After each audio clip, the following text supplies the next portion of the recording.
ಎಲ್ಲ ವೀಕ್ಷಕರಿಗೂ ಆತ್ಮೀಯವಾದ ಸ್ವಾಗತ.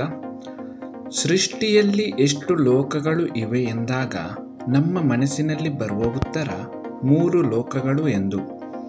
ಸಾಕಷ್ಟು ಪೌರಾಣಿಕ ಕಥೆಗಳಲ್ಲೂ ಸಹ 3 ಲೋಕಗಳನ್ನು ಮಾತ್ರ ಉಲ್ಲೇಖಿಸಲಾಗಿದೆ. ಆದರೆ ಪುರಾಣಗಳು ತಿಳಿಸುವ ಪ್ರಕಾರ 14 ಲೋಕಗಳಿವೆ.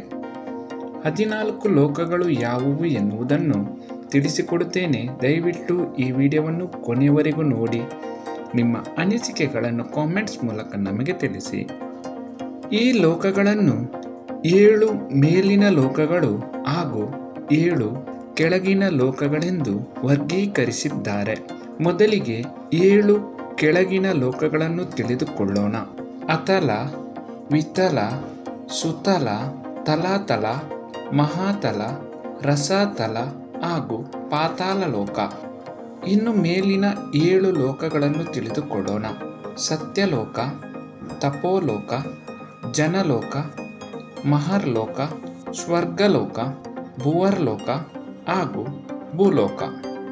14 ಲೋಕಗಳ ಬಗ್ಗೆ ಈ ಮಾಹಿತಿ ಇಷ್ಟವಾದಲ್ಲಿ ದಯವಿಟ್ಟು ಈ ವಿಡಿಯೋವನ್ನು ಲೈಕ್ ಮಾಡಿ. ಇನ್ನಷ್ಟು ಹೊಸ ಮಾಹಿತಿಗಳನ್ನು ಮುಂದಿನ ವಿಡಿಯೋಗಳಲ್ಲಿ ತಿಳಿಸಿಕೊಡುತ್ತೇನೆ.